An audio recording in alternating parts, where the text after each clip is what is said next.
आज से 10-12 साल पहले जून के महीने का टेम्परेचर 38 या 40 डिग्री हुआ करता था। इस बार ये बढ़ के जून के महीने में 45, 46 और 47 डिग्री तक रहा। बढ़ती गर्मी, घटता पानी, संकट में है हर जीव, हर प्राणी। जो पर्यावरण को संतुलित रखते हैं, जो बारिश को अपनी ओर खींचते हैं, बादलों को, जिनमें आकर्षण शक्ति होती है, पीपल का पेड़ जो 24 घंटे ऑक्सीजन देने वाला है, देवतुल्य पेड़, बरगद का पेड़, पिलखड़ का पेड़, नीम का पेड़, महुआ, खीरनी, सिंबड़, शीशम, नीम, कहां गए ये पौधे? नमस्कार। आज जुलाई की 20 तारीख है, लेकिन किसी को चिंता नहीं है कि आज जुलाई की 20 तारीख होने के बावजूद भी बारिश क्यों नहीं हो रही। वर्षा जो बहुत जरूरी थी, कि जो जून के महीने में ही हो जाया करती थी, जिसे प्री मानसून कहा जाता था, वो तो हुई ही नहीं इस बार। जुलाई के पहले सप्ताह में मानसून सक्रिय होकर बरसने शुरू हो जाते थे और चारों तरफ मेंढकों की टरटर होनी शुरू हो जाती थी, झमाझम बारिश। आज वो सब दिखाई नहीं दे रही। पता नहीं क्या हो रहा है, लेकिन किसी को इस चीज की चिंता नहीं है। चिंता है सबको बाईपास तरीके से अधिक धन इकट्ठा करके बहुत साधन संपन्न बनने की। ये कोई नहीं सोच रहा। बढ़ती गर्मी, घटता पानी, संकट में है हर जीव, हर प्राणी। बढ़ती गर्मी, घटता पानी, संकट में हर जीव, हर प्राणी। क्या हो गया? 20-25 साल पहले जो जल ऊपर हुआ करता था, जिसे कुएं से हाथ में बाल्टी पकड़कर कुएं से पानी निकाल लिया जाया करता था, जुलाई और अगस्त के महीने में वो आज 125 फुट नीचे चला गया, 130 फुट नीचे चला गया। रोक पाया कोई इसे? पूरी दुनिया की चिंता का विषय है और इस चीज को भी कोई नहीं रोक पाया। आज से 10-12 साल पहले जून के महीने का टेम्परेचर 38 या 40 डिग्री हुआ करता था। इस बार ये बढ़ के जून के महीने में 45, 46 और 47 डिग्री तक रहा। औसत क्या रहा? प्रति वर्ष 2 वर्ष में ये 1 डिग्री बढ़ा। अब अगले कितने साल में 50 डिग्री को कवर करेगा? जब गर्मी बढ़ जाती है ना, तो उस बढ़ती हुई गर्मी में और थोड़ी गर्मी बढ़ती चली जाए तो इतना समय नहीं लगेगा जितना ये 10-12 साल लगे। अब ये 7-8 साल में ही वहां पहुंच जाएगा जिसे 50 डिग्री क्रॉस के हैं। और जब ये 50 डिग्री क्रॉस हो जाएगा, क्या कल्पना करिए आप कि जो गाड़ियों में रखे हुए 45-46 डिग्री के टेम्परेचर पे ये एसी फटे हैं, तब मकानों के अंदर रखे हुए एसी फटेंगे। जिन लोगों की ह्यूमैनिटी पावर इतनी कमजोर हो चुकी, जो एसी के सहारे अपना जीवन काट रहे हैं, जो व्यापार के धंधे कर रहे, उन लोगों का जीवन का क्या होगा जो गर्मी को सहन नहीं कर पाएंगे। इस सब के पीछे दोष किसका है? सबके पीछे किसान का दोष बता देते हैं कि किसान का दोष है, लेकिन किसान का नहीं, आप सबका, एक एक आदमी का, एक एक प्राणी का दोष है। सरकारों पर हम ये सब चीज थोप देते हैं कि सरकार करेगी, लेकिन कर तो कोई और ही रहा। सरकारों ने फरमान जारी कर दिया कि जुलाई के महीने में, अगस्त के महीने में पौधे लगाएं। जब वो पौधे पंचायतों में नर्सरी से उखड़ कर आते हैं ना, 5 रुपए के पौधे का बिल इन पंचायतों के जरिए, नगर पंचायतों के, ग्राम पंचायतों के जरिए, इन सरकारी कर्मचारियों के माध्यम से 25-25, 30-30 रुपए का एक पेड़ का बिल जाता है, जिसकी मात्र कीमत 5 रुपए होती है। अगर उसे किसी वैसी नर्सरी से स्वयं अपने आप लिए खरीदा जाए सौदा करके, लेकिन नई कमीशन की राजनीति चल रही, बाईपास तरीके से धन चाहिए। फिर जब वो पेड़ आकर पड़ते हैं ना, वो उनकी होती है संख्याएं, 4000, 5000, 3000, 2000 पेड़ जिस गांव में आ गए। और प्रधान क्या करता है? उन पेड़ों को देखता नहीं, आराम से नहीं उतरवाता। ट्राली में से या ट्रक में से पेड़ ऐसे ही उतर रहे, बहुत सारे पेड़ों की तो जड़ें उखड़ जाती है। उनके जो पॉलीथीन में जड़ है ना, वो बिखर जा, कुछ की टहनियां टूट जा, कुछ की कुंपड़े टूट जा। और वो पौधे आते किस किस्म के हैं? कहीं अनार के, कुछ पौधे करौंदा, कुछ नींबू, कुछ मौसमी, कुछ संतरा, कुछ अमरूद, इस किस्म के, कुछ आंवला, इस प्रकार के पौधे, बकान, इस प्रकार के पौधे ला के रख दिए जाते हैं, उन्हें थोप दिया जाता है कि 50 तुम ले जाओ, 100 तुम ले जाओ, लगाता कोई है ही नहीं। किसी ने लगा भी दिया कोई फड़वड़ का पेड़ तो उसकी देख रेख नहीं करते। क्या इसकी जगह मानसिकता नहीं बदली जा सकती क्या? हम लोग जो पूरा भारत ही गांव से, शहर भी गांव में से निकल के बने, पहले गांव ही रहे होंगे। इस गांव का एक दृश्य हुआ करता था। गांव होता है, गांव के चारों तरफ कहीं ना कहीं तालाब होता था गांव के बाहर, और उसके चारों तरफ बड़े बड़े पेड़ हुआ करते थे, लंबी आयु के पेड़ जो पर्यावरण को संतुलित रखते हैं, जो बारिश को अपनी ओर खींचते हैं, बादलों को, जिनमें आकर्षण शक्ति होती है। पिप्पल का पेड़ जो 24 घंटे ऑक्सीजन देने वाला, देवतुल्य पेड़, बरगद का पेड़, पिलखण का पेड़, नीम का पेड़, महुआ, खीरणी, सिंबड़, शीशम, नीम, कहां गए ये पौधे? एक भी पौधा ऐसा नहीं लाया जाता जिस पौधे पे आप देखिए, पहले गांव हुआ करते थे, गांव में बड़े बड़े पेड़ हुआ करते थे, एक एक पेड़ पे सैकड़ों सैकड़ों पक्षियों के घोंसले हुआ करते थे, भांति भांति के पक्षी काए काए चाय चाय करते रहते थे, कितना आनंद आता था। गांव के बच्चे, छोटे छोटे बच्चे, वही पील पिलवा, किल्ली डंडा, गिंदो टोरा, इस प्रकार के खेल खेलते रहते थे।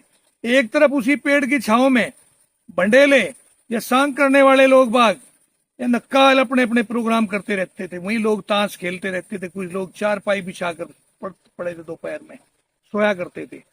आज सब खत्म हो गया। कारण क्या रहा? मानसिकता। मानसिकता दूषित होगी। हम भगवान को तलाश करने के लिए यात्राएं कर रहे, कहीं कहीं जा रहे। भगवान कहाँ है? भगवान न मंदिर में है, न मस्जिद में है, न गुरुद्वारे में है, न गिरजाघर में है। भगवान सबके घट घट में है, प्रकृति के कण कण में विराजमान है। प्रकृति के कण कण में, इन्हीं पेड़ पौधों में, इन्हीं जीव जंतुओं में, इन्हीं पक्षियों में, इन्हीं सरीसृपों में, सब में भगवान का वास है। लेकिन भगवान को तलाश करने के लिए मंदिरों में जा रहे, बड़ा बड़ा पूजा पा चढ़ा रहे, काफी काफी पैसे वहां पुजारी को दे रहे, धन दौलत की, वहां बैठे भगवान। भगवान क्या है? पूरी प्रकृति को आप देखिए, इस पूरी प्रकृति में, इस पृथ्वी पे जिस भी जीव की रचना हुई वो 5 तत्वों को मिलाकर हुई। 5 तत्व क्या थे? जल, वायु, आकाश, पृथ्वी, अग्नि। 5 तत्व है ना, जल, वायु, आकाश, पृथ्वी और अग्नि। इन 5 तत्वों के बिना जीव की रचना नहीं होती। इन 5 तत्वों को आप इनमें से कोई एक तत्व हटा दे, फिर जीव की उत्पत्ति करके उसको सुरक्षित मुझे दिखा दें। ऐसे ही ये 5 तत्व कहां से आए? ये प्रकृति ने दिए। इसी प्रकार से भगवान कहां से, इसकी उत्पत्ति कैसे होती है? इन 5 तत्वों के पहले एक अक्षर को उन दिनों के ऋषि महात्माओं ने निकाल लिया और उस पहले एक अक्षर को निकाल के उसे जोड़ दिया।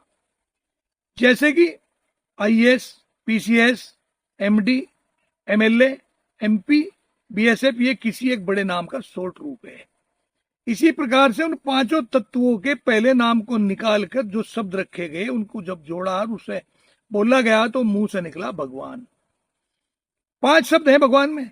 भ माने भूमि, ग माने गगन, व माने वायु, आ माने अग्नि, न माने नीर। इनमें से एक शब्द हटा के मुझे भगवान पूरा करके दिखा दो, और उन तत्वों में से एक तत्व हटा के मुझे जीव की उत्पत्ति दिखा दो, या जीव का जीवित रहना दिखा दो, किसी भी प्राणी का। तो जब ये सब का सब यही तत्व है, प्रकृति ने दिया, तो फिर भगवान को तलाश करने के लिए वहां तो जा रहे, जाइए वहां भी। मैं आपको वहां से नहीं रोकता, मैं कुछ सनातनी हूं, मैं भी आस्तिक हूं, मैं भी पूजा पाठ करता हूं भगवान की, लेकिन मैं प्रकृति की भी पूजा करूं। आप अपने वेदों का समय देखिए, किसकी पूजा होती थी? वृक्षों की, पिप्पल, जानवरों की, गायें, मोर, इस प्रकार की बड़ की पिप्पल पूजा होती थी। वायु की, अग्नि की, सूर्य की, चंद्रमा की, इन सब की पूजा होती थी। और आज पूजा किसकी हो रही? आज ये मंदिरों में बैठे हुए वो साधु संत जिन्हें पता ही नहीं कुछ भी, जो साधु है ना, संत हैं कुछ भी, जो आज जेलों में पड़े हैं, उनके अनुयायी बन रहे हैं आप लोग। एक चीज को गिरा लगा लो, अगर इस पृथ्वी को बचाना चाहते हो और स्वयं को बचाना चाहते हो, अपनी नस्ल को आगे बढ़ाना चाहते हो, तो एक एक आदमी संकल्प ले कि मैं अपने जन्मदिन पे एक पौधा लगाऊंगा। इस साल जिस आदमी का जन्म 11 साल का है या 12 साल का है, इस बच्चे का, वो 12 पेड़ लगाए और इसके आगे फिर एक एक पेड़ लगाता चला जाए। अधिक पेड़ लगाने की जरूरत नहीं है। अगर प्रत्येक आदमी एक पेड़ लगा दे, एक पेड़, मात्र एक पेड़, सैकड़ों 150 करोड़ के करीब पेड़ तो भी प्रतिवर्ष यहां लग जाएंगे। कसम ये खाई जाए कि मैं एक ही पेड़ एक साल लगाऊंगा और उस पेड़ को परवरिश करूंगा, चाहे वो ग्राम पंचायत की जमीन में हो, चाहे सड़क के किनारे हो, चाहे अपने खेत में हो, चाहे अपने घर के आंगन में हो, चाहे अपनी बैठक में हो, चाहे कहीं और भी हो। किसी से थोड़ी सी जमीन लेके ये कह दिया जाए कि मैं यहाँ पौधा लगाऊंगा, भले ही उस पर अपनी तख्ती लगा दे, आप रहे या ना रहे, हमेशा वो पौधा रहेगा। कुछ ये इस प्रकार के पौधे हैं जिनकी कई कई हजार साल की आयु है। पर्यावरण ऐसे ही नहीं संतुलित होगा, दूषित होता चला जाएगा। हर 2-1 मिनट के बाद में अंतरिक्ष में उड़ने वाला जहाज ऐसे जहरीला धुआं छोड़ता जा रहा। कल कारखानों ने वायुमंडल खराब कर दिया, लेयर ऐसी बना दी कि सूर्य की किरणें भी सही ढंग से पृथ्वी पर नहीं आ रही। पृथ्वी को जरूरत नहीं रही बारिश की, उमस बढ़ती जा रही, गर्मी नहीं रही जो पहले गर्मी हुआ करती थी। आज इस गर्मी में बिलबिल आ रहे, गर्मी पहले हुआ करती थी जब सूर्य की सीधी किरणें पृथ्वी पर आया करती थी। जिन दिनों हम रात को पढ़कर चारपाई पर सारे तारों को देख लिया करते थे अपनी नंगी आंख से। आज कोई तारा दिखाई दे? आज आसपास की पहाड़ियां दिखाई दें? बाईपास तरीके से धन इकट्ठा करके अगर आप सोचते हो कि हम बहुत कुछ कमा लेंगे, भाई साहब कुछ नहीं कमाओगे। आपके तकिए के नीचे सोते हुए रात के समय 1 अरब रुपया रख दिया जाए या दिन में ही रख दिया जाए, आपको दिखा के 1 अरब रुपया आपके तकिए के नीचे, और आपकी ऑक्सीजन बंद कर दी जाए, क्या जिंदा रह लोगे? ये ऑक्सीजन भंडार है, ये ऑक्सीजन के बिना हम लोगों का काम नहीं चलेगा। संकल्प लें कि इस बढ़ती गर्मी और घटते पानी को कैसे कंट्रोल किया जाए, इसमें हम लोगों की महत्वपूर्ण भूमिका है। वृक्ष लगाएं, वृक्ष की परवरिश करें। सरकारों को भी चाहिए कि इस पर सजगता से ध्यान दें। केवल पौधा मात्र लगाने से, एक पौधा लगा दिया, फोटो खिंचवा दिया, अगले दिन यूट्यूब पे छा गया, अखबार में आ गया कि पौधा लगा दिया किसी एक अधिकारी ने या किसी नेता ने, इससे काम नहीं चलेगा। भाई साहब मरने के बाद में सब यहीं छोड़ कर चले जाएंगे। ये वो निर्मोही समाज है जो शरीर के वस्त्र भी उतार लेता है, शरीर पर गहने अगर कहीं आभूषण है कान में या नाक में वो भी उतार लेते हैं, और नंगा करके उस कफन में आपको रखा जाएगा जिसमें जेब भी नहीं होगी, कुछ नहीं यहां से जाएगा, सब यहीं रह जाएगा। और इतना भी नहीं करेंगे, निर्मोही समाज आपको जिस काठ की अर्थी पर लिटाएगा ना, उसमें नीचे मखमल नहीं होगी, दाब पड़ी हुई होगी, दाब, कांस जो शरीर में चुभता है वो होगा, और दाब की रस्सियों से आपको चारों तरफ से बांधा जाएगा कि ये बेईमान फिर वापस ना आ जा। किनके लिए जोड़ रहे हो धन? आइए तो प्रकृति के साथ, प्रकृति के साथ आइए, इसके साथ मिलिए, घुलिए, मिट्टी में से आप अपना संपर्क बढ़ाएं, पेड़ पौधों को दोस्त बनाएं, जीवों की रक्षा करें। हम लोगों ने हजारों हजारों की संख्या में जीव मार दिए, पृथ्वी का मुंह बंद कर दिया। पेस्टिसाइड डाल डाल कर क्या करेगा किसान? पेस्टिसाइड नहीं डालेगा और क्या करेगा? कहां से करेगा अपनी आमदनी? पैदावार घटती जा रही है, भाव मिल नहीं रहे, पेमेंट हो नहीं रहे, एमएसपी है नहीं, फसलों के भाव नहीं है, आए दिन बदल जा भाव। नहीं डालेंगे तो पैदावार घटती जा रही है। किसान की मजबूरी हो, लेकिन आप लोगों की तो मजबूरी नहीं है। मैं इसी निवेदन के साथ आपकी बात को खत्म करते हुए उग्र सिंह चौहान आपसे माफी मांगते हुए अपने शब्दों को, कहीं अगर कोई गलत शब्द आपके दिल को छू लेने वाला है, ऐसा कि जिसने आपकी को वेदित किया हो, मुझे क्षमा करें। जय हिंद, जय भारत, जय छत्तीसगढ़।